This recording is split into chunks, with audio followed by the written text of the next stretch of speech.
Hi everyone, this is Chelsea. Welcome back to Armbridge Podcast, where we dismantle the system like the revolutionaries we are, one podcast episode at a time. Today is Saturday, February 20th, and last week Sonica and I released a Valentine's Day episode where we talked about love and relationships and a lack of those two things on our part, and hopefully you guys listened to that. If you haven't, you can stream our stuff on Spotify, Anchor, and on YouTube. And for updates and stuff, make sure to follow our socials at Armbridge Podcast on Instagram and at Armbridge Pod on Twitter. And also check out our website for Spotify playlists. And I should update the website, but we will be updating the website with current episodes and other things at armbridgepodcast.car.co.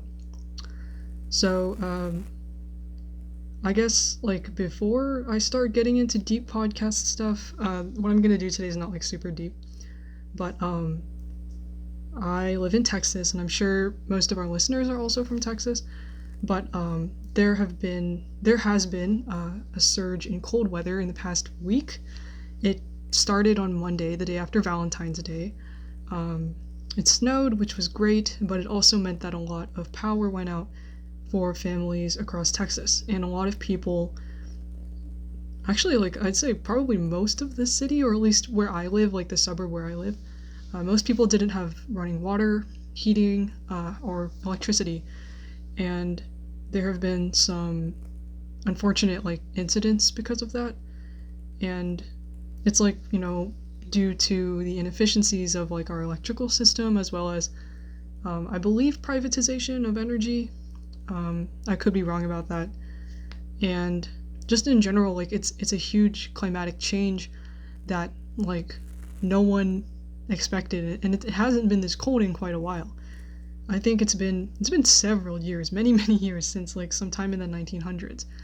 And, even though, industrialization has occurred more since that time, we were still subject to a lot of infrastructure damage that left people without their basic necessities. And no one is really equipped to do this stuff unless you've lived in a northern part of the country or in a different country that's really cold.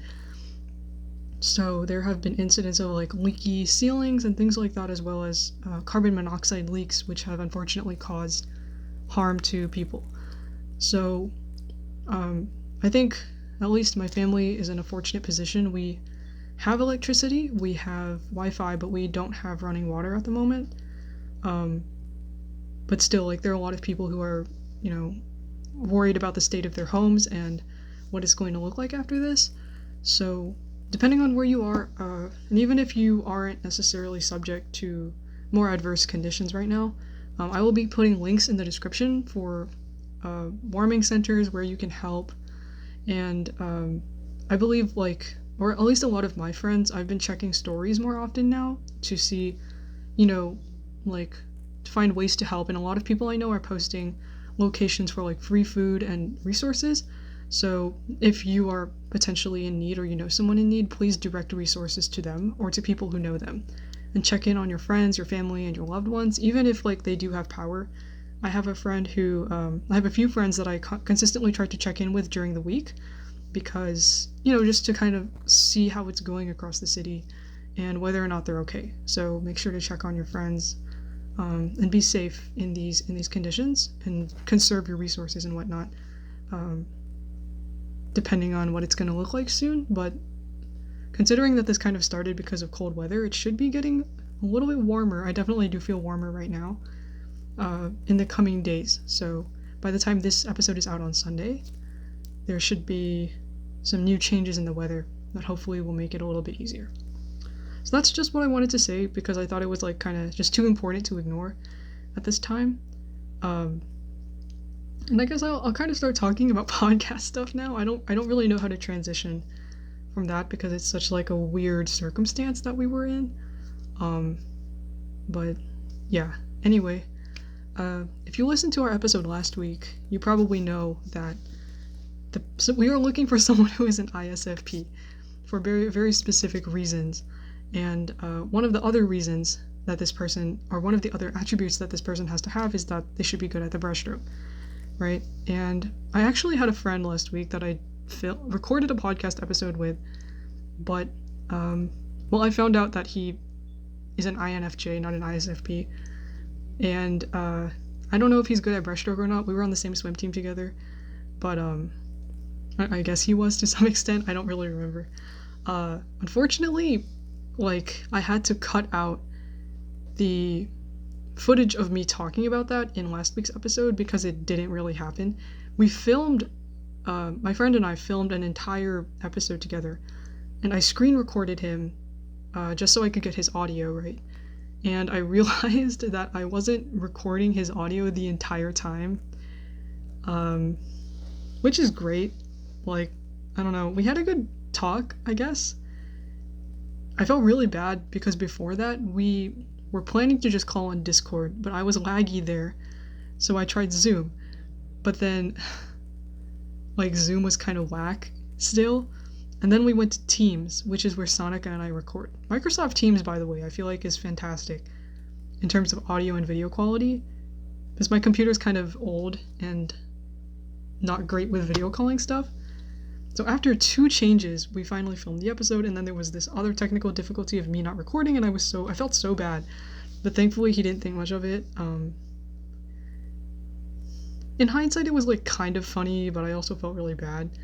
That's why I'm filming an episode today, sort of last minute. I have midterms coming up on Monday and Tuesday, so I'm kind of just trying to do this before I start cramming for my exams.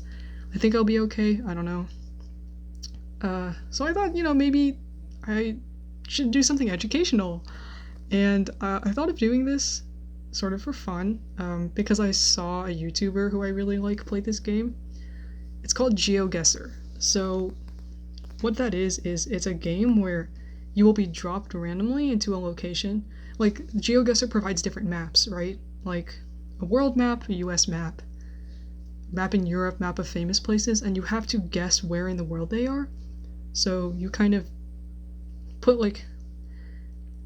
guess on a map, a Google map of the entire world where you think it would be, and then at the end, Geoguessr will show you how far off you are from that location. So you're dropped into an area, you have Google Street View, you can look around you everywhere and try to find clues about where you are. So I don't know if I described that really well, but that's what I'm going to play today. I played it the other day just to try it out. It was pretty fun.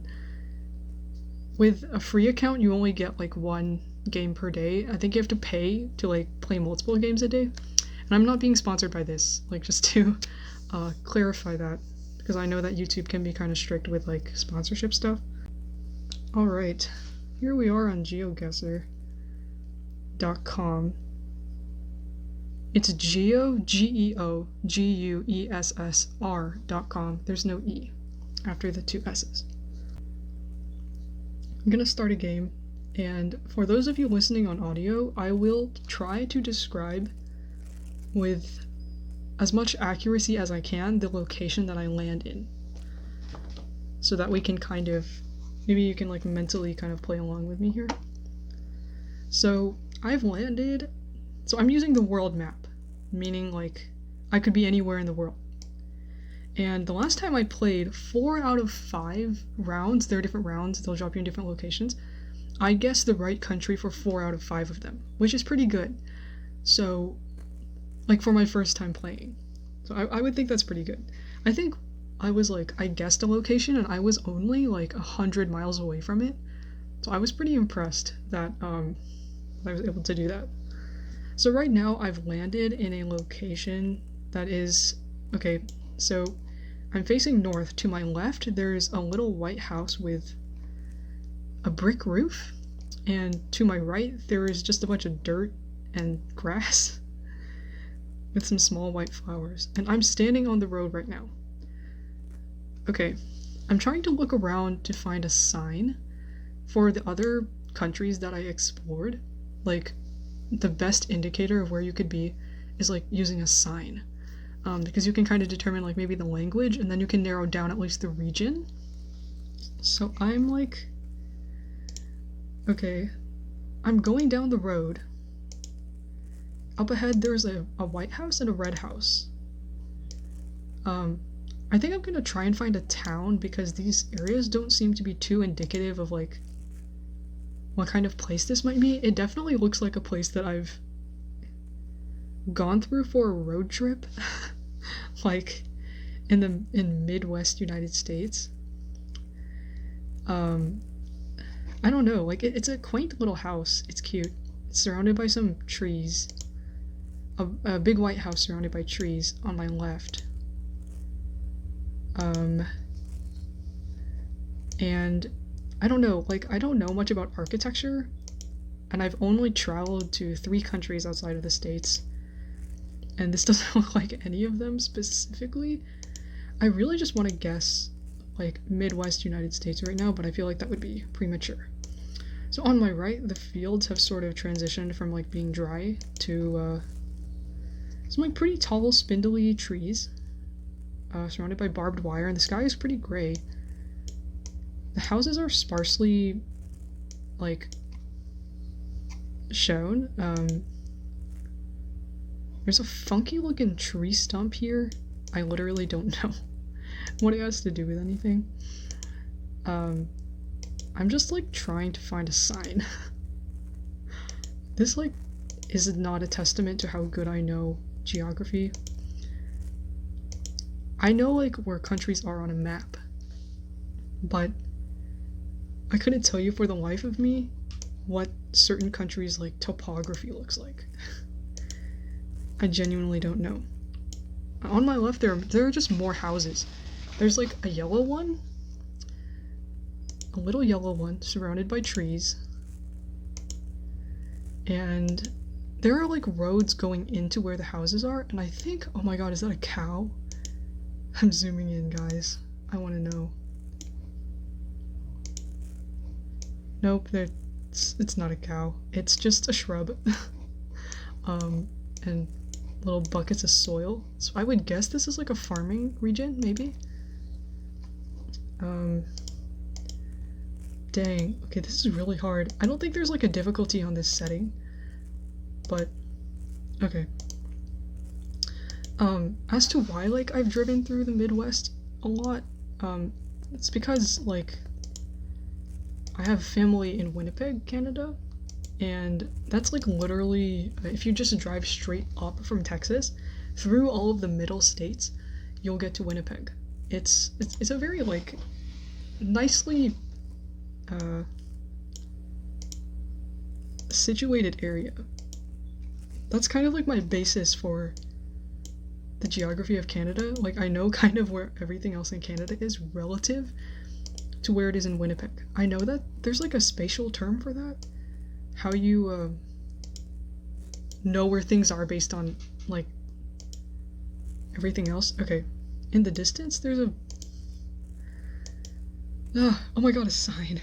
Okay, this is not in the United States because the sign says 200 meters. There's a triangular sign next to me that is indicating something 200 meters ahead, which I don't imagine is too far away. Maybe that's around like 600 feet if you equate a meter to 3 feet approximately.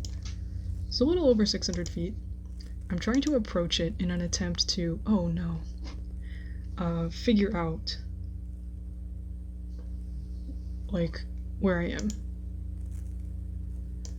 There's a really nice little rectangular house in the distance. It's a truck, never mind. Okay. There's a sign indicating that there could be trucks ahead, and there's a green, you know those green signs you see during road trips showing cities and stuff? So it says there is a city here on this green sign that is spelled SZC ZECIN, and another one saying GDANSK.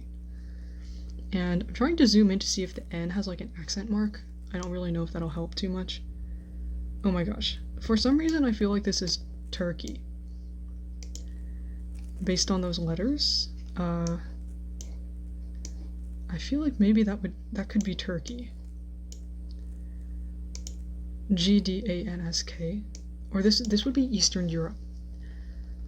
Gdansk. I I totally said that wrong. Okay, we're gonna guess that this is like, we're gonna guess Eastern Europe. Last time I guessed Poland randomly and I was right.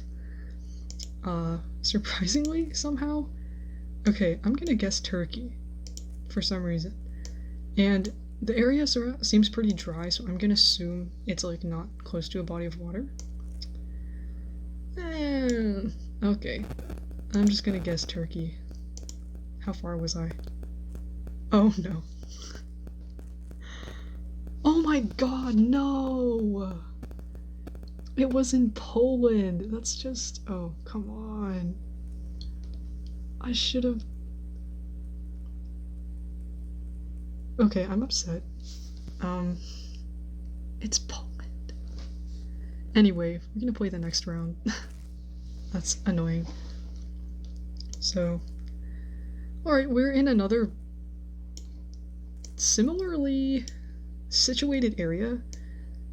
There are a lot more trees here, and it's pretty much just on both sides of me right now. There are fields. Oh, I moved a lot somehow, and I am now in a very dry area. I don't know how I got here. On my left, there is a white house behind a hedge. We're gonna keep going, everyone. I don't really know where this is. I'm just passing like little cubes, little white cubes in the ground. They're like rocks. On the right side, there's just like brown dirt. The trees are all dead. And right now I am looking at 2 cubes of what I can imagine are rocks. And they're 2 white cubes. I don't know what this means. It's giving me like monolith energy. And it's getting pretty rocky. I feel like maybe the composite image of this place is being constructed from different seasons, because I was dropped into greenery and then now it's dry. Okay, so there's a building that is brown and green. It seems to me there's a sign on it. I'm gonna zoom. I don't know what it says. Let's see. So, Pompe de Beton. So Pompe space DE space BETON. De, I know, is used in Spanish, but I literally stopped taking Spanish after middle school. Okay. Oh, this could be French.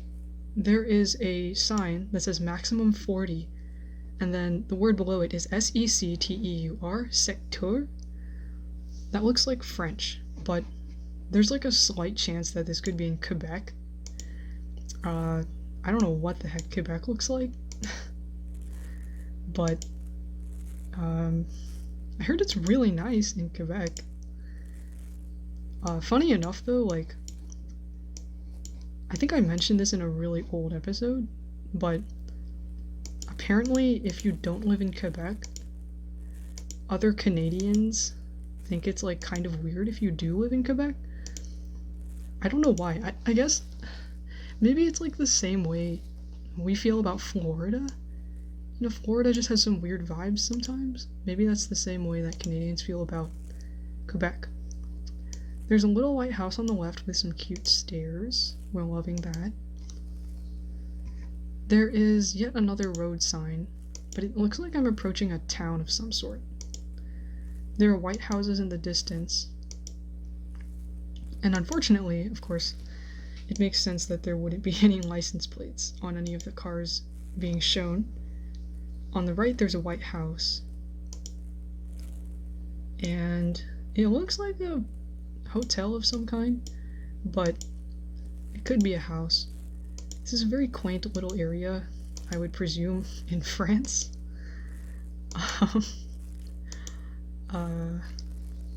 There's like townhouses on the left that are red and white. They're kind of like checkerboarded. It's kind of cute.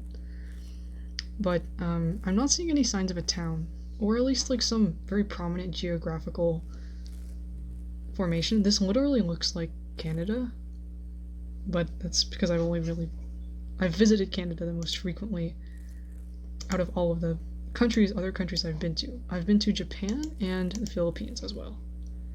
Alright, there's a realty sign, a green realty sign. We're just on the hunt for signs. And it says du proprio, which maybe has to do with the word property, as in like housing property. And it says à vendre, which is A space VENDRE. I don't know, I just want to keep looking for clues, but I also just want to guess France because I want to move on to the next place. One more sign that says arrêt, I don't know. Well, ARRET. Okay. I'm gonna guess France. I know that there are other French-speaking countries in Africa, and obviously there's Quebec, but anyway, this is like, I don't know. I thought I was such a geography wizard after my 9th grade world geography class, because we had to memorize the location of all the countries, and the capitals, and the landmarks. But, of course, we don't know what those landmarks actually look like, we just know what they look like on a map. I'm just gonna guess in the city of Tours, France. Tours. Please, God. No! No!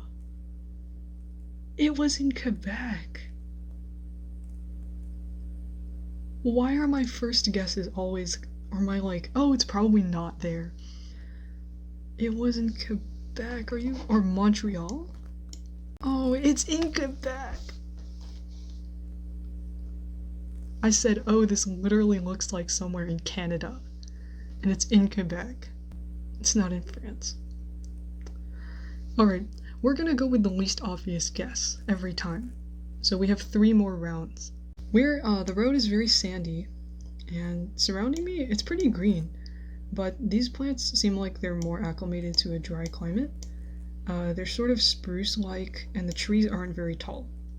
On the right, there is a small brown house that it doesn't look like anyone lives there. Of course, there's really no way for me to tell anything unless I find a sign. We're just gonna go down this beaten dirt road, where the shrubbery is getting thick. There's a power line in the distance, but actually, I think I'm just going to talk real quick about something that I noticed while playing this game. When I dropped into each location, they were all relatively the same. They were all kind of just flat, sort of dry areas with decent vegetation. And all 5 locations, of course, were in geographically different locations. Wait, why am I saying that? Of course they were in different geographic locations. They're not just going to give me the same 5 places. Anyway, I found it interesting that the same environment or climate type or land type was common to all of these places, because if you just land there in the middle of a road, I would automatically think like, okay, Midwestern US, right? But the scope of that commonality is so much further. Like, I was in Thailand at one point, Brazil, Poland, and they all have this like one generic Midwest US road type scenario, right? That was just kind of interesting to me. I found that to be kind of cool. Okay. The truck, I'm facing north, and this is like the worst ruling out ever, but this truck is driving on the right side. So I know I'm not in Britain. Obviously this is not Britain, this is a sandy road. If for some reason there's someone from Britain listening to this podcast, please inform me if you guys have sandy roads. That would be fantastic. So the trees are getting a little bit taller as I go down, but it's all kind of the same. Like, there isn't anything around here. I really just want to guess Arizona. I've been to Arizona once to visit my uncle and my cousin,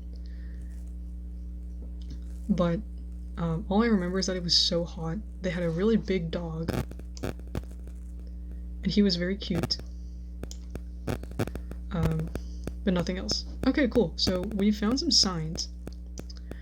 And there's one that's, you know, like if you see a ranch, there's always like a sort of, they're like, it's standing pretty tall and there's a big horizontal, like sort of slim, like sign telling you where the ranch is. It kind of looks like that. It's blue and yellow. So we're gonna try and look at it. All right, automatically, I can tell this is Portuguese. I thought it says Centineo, as in Noah Centineo, meme lord, but it says Centeno, Aviacal, LTDA. So the AO, I know, is like more indicative of Portuguese. I don't know if there are any words in Spanish that have an AO, but I can tell this is a Portuguese-speaking country. So I would think that this could be in Brazil, more so than Portugal, because Portugal is like surrounded, not surrounded, but on one side they have a coast. I mean, Brazil also has a coast, but there's more land inland than Portugal. But interestingly, when I think I did go to Brazil in the last game that I played, but surprisingly, I did guess the country right, but I was around like maybe 300 miles off, and the actual location was dry, but it was close to water, or it was closer than I thought. So I'm gonna guess that this could be close to the edge of Brazil. Okay. If this is Portugal, I don't know. I'm gonna be pretty sad. Oh God. What? Wow, Brazil is very big. Okay, so I was right, country-wise, but I guessed like sort of in the middle of Brazil, but this is like literally at the southern tip of the country. It's still Brazil, but it's like in the state of Rio Grande do Sul, and I was like up in, I can't really read it because my little avatar is blocking it, but I was quite far. But at least I got the country right. That's kind of what I'm just trying to do right now. I have 2 more rounds, and yet again I have landed in a grassy field with a road, with no indication of where this could be. Oh, there's a sign already. I didn't even have to look for it. Perfect. Okay, very cool. Thank you. Okay. So this is not in the United States. It has it's a green sign that says Withrow. Is this in like England? I'm already thinking this is England. That sounds like very English to me. Okay. And the sign is in kilometers. I need to see some characteristics here. There's just grassy fields everywhere. There's nothing really going on, to be honest. We're clicking away. But, actually, I think I just remembered this now. So, again, when I did go to Arizona, the uncle that lives there is on my mom's side of the family. And they have he has the same last name as my dad's side of the family. So oddly enough, my last name occurs on both sides of my family with no relation. It's just like a really weird fact. Also, my mom's family is like really big for no reason. It's huge. Like, I have so many extended cousins and stuff, some of whom I've never heard of. Sometimes my mom will be like, yeah, do you remember like this person? I don't even know who that is. Like, I have an uncle who calls my mom a lot, calls the house, because they're very close. But I've literally never seen his face. It's so funny because when I went to the Philippines, I visited my great aunt's house, and she had a giant picture of my mom's cousin on the wall, right? And I remember looking at it, like I observed with my eyes and internalized, oh, that's my uncle that I've never physically seen, right? But I didn't remember afterwards. Even like after leaving, I was like, what does he look like? I don't remember anything. And it frustrates me so much because, like, I mean, I hear about him all the time. And it's just like, why? Okay, anyway. There are some trees up ahead that are like kind of spindly white trees. They look like birch trees from a distance. But again, we're not here for that. We're here for signs. We are here for signs, guys. Actually, I kind of recommend playing a game like this, or specifically Geoguessr.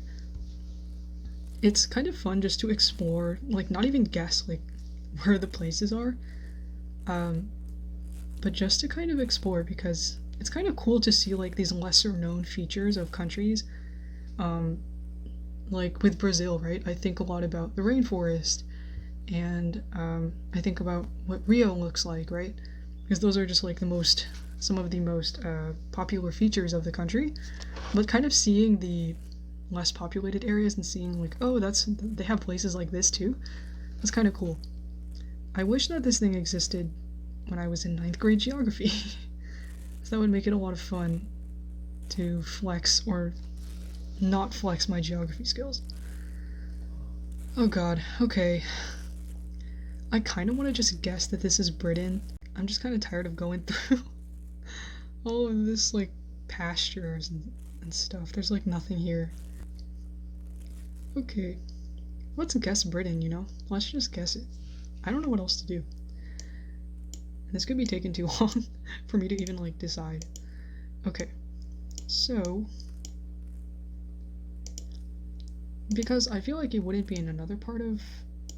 I know that, like, with British last names, too, it's kind of a combination of different words, or names and stuff, so I'm kind of gonna guess that. And, speaking of, like, speaking of Britain, Love Island is so funny. Like, it's... just a quintessential like TV viewing. I know there's like Love Island US, but I got through like halfway of the first season of Love Island. It's fantastic. It's just fantastic reality TV. I mean, it's not like objectively good, but the drama literally sucks me in, even if like I don't. Every time they introduce something that's meant to upset the viewers, it upsets me so much. And then at the end I'm like, oh, I kind of fell for their like reality TV scheming there.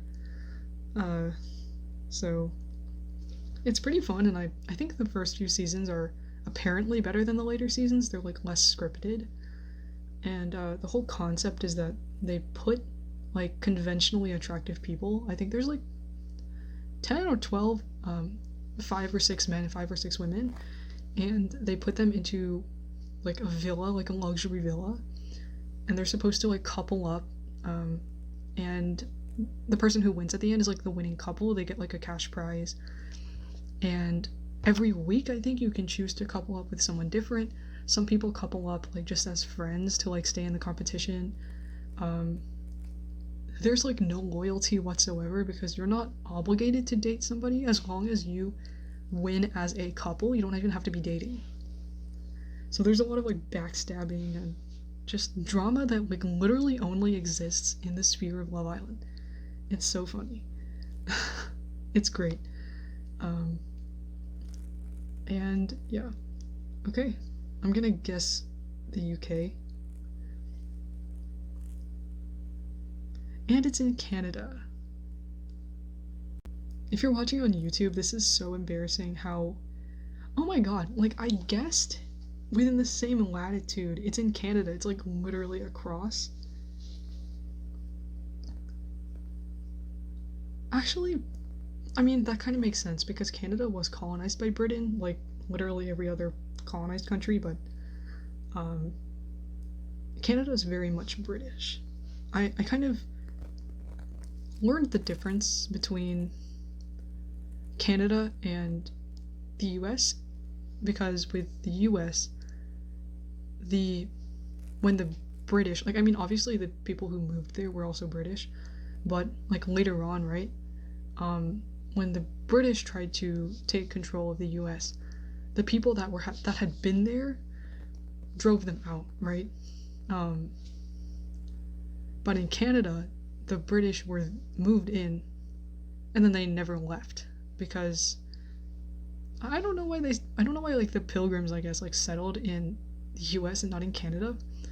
But yeah, I think like with Canada too, they have more emphasis on indigenous culture because I feel like that was more preserved than it was in the States. Of course, like they still had bad things go on, like assimilation schools, and of course like taking land and not, treating the resources as if the indigenous people had them first. It's pretty messed up. But yeah, like it's a little bit different in terms of government structure, and it's a little bit more liberal. I mean, there's still like issues that go on there, but I believe they abolished slavery earlier than the US did, because when Britain abolished slavery, Canada did as well around the same time. But with the US, obviously we had like a civil war about it, which is whatever. So I'm gonna try and quickly guess this last location so we can get to deep questions with friends. We're gonna do a speed run of this last round, although I don't think I'm using the word speed run correctly, but it's fine. Okay, so I'm standing right in front of a gray building of apartments. I see someone's clothes hanging. I am thankfully in a town. This is great. This looks a lot like Japan, because with Japan, a lot of the buildings are like, it's kind of like a jigsaw puzzle. They're all kind of fit very compactly with each other, but it's in a very organized way. Japan is very organized.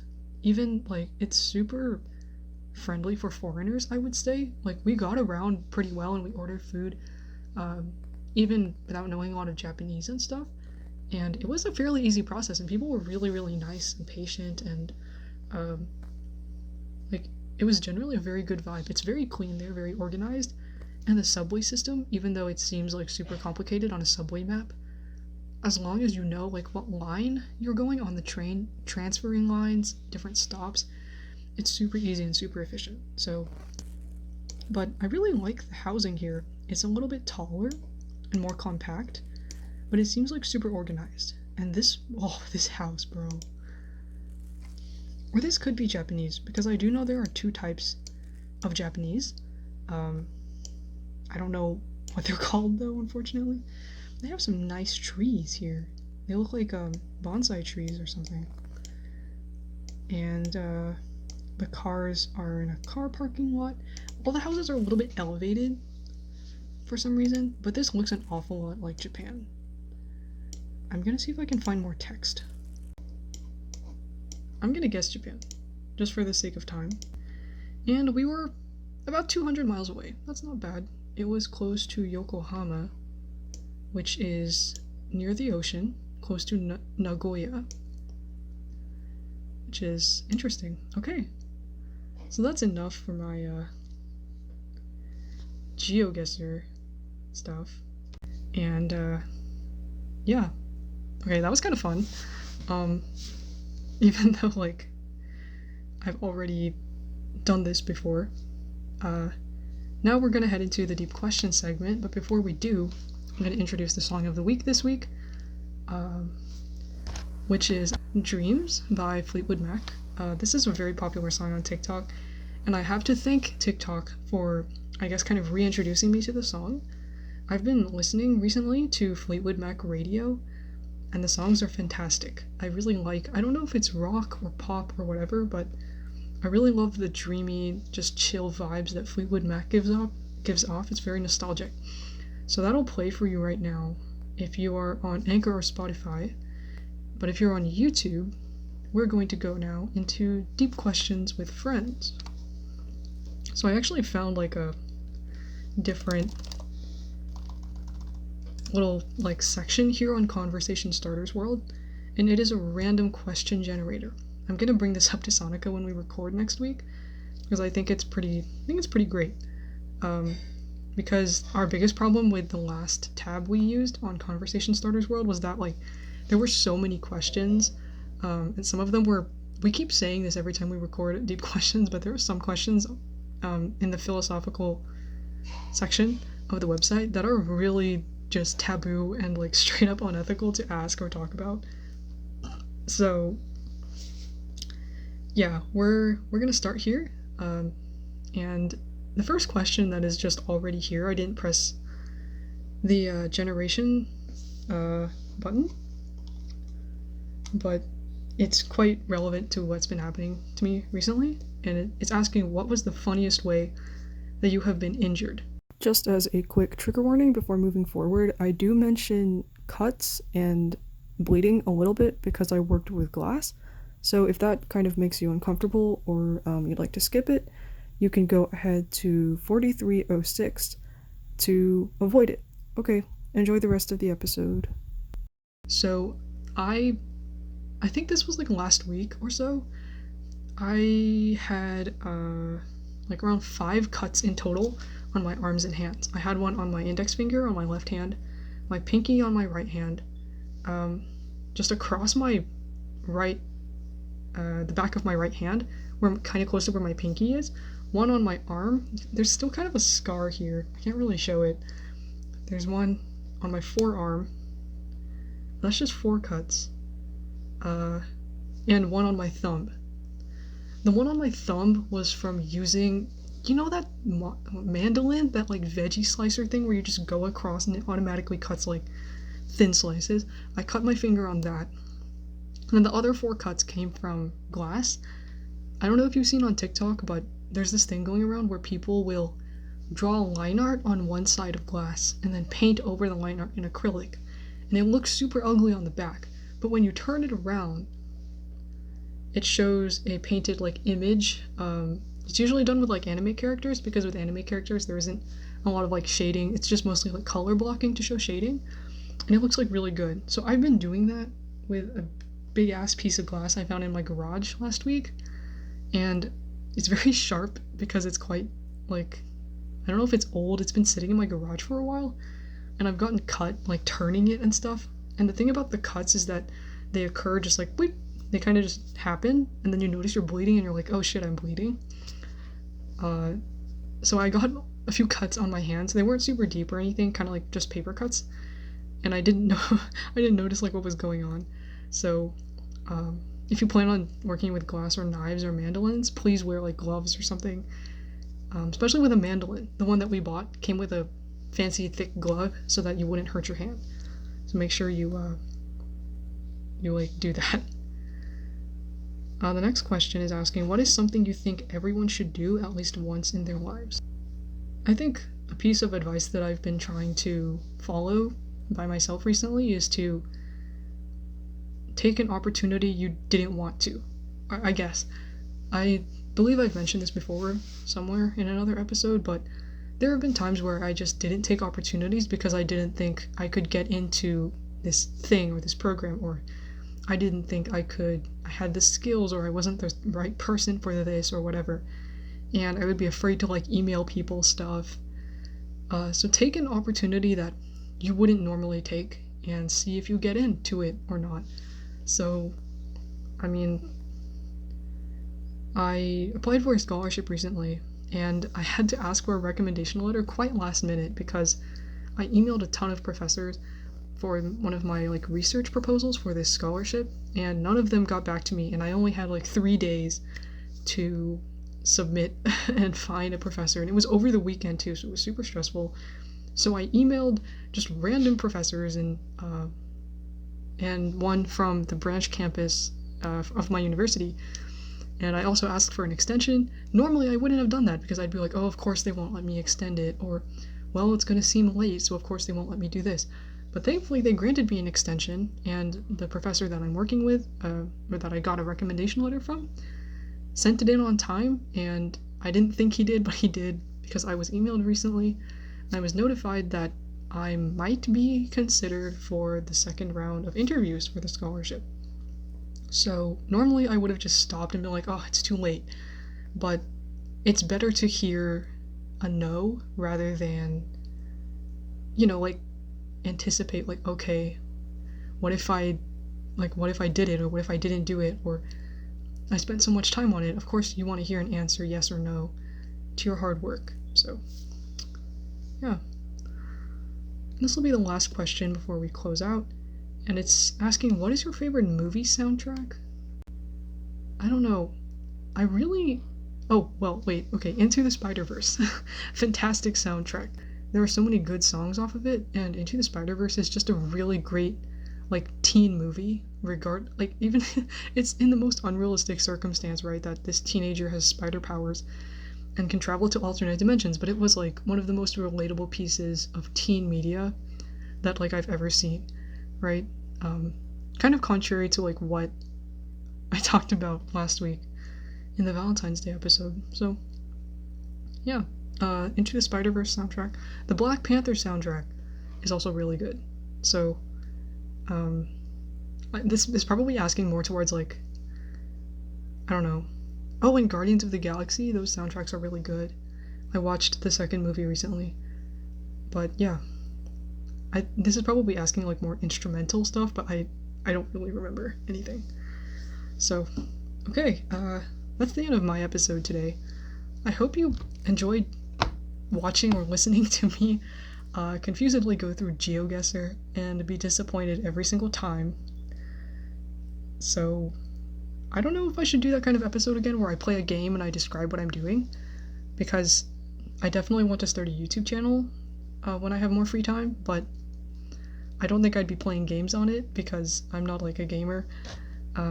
So that was kind of new. If you liked it, please, like, leave some indication that you did, just so I kind of know what to do in the future when I do episodes by myself. So, of course, again, make sure to follow our socials. As I mentioned at the beginning, they're also going to be in the description.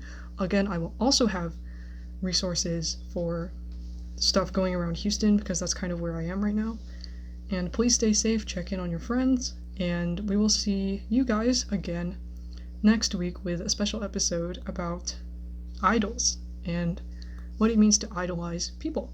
So, okay, that'll be it for today, and bye.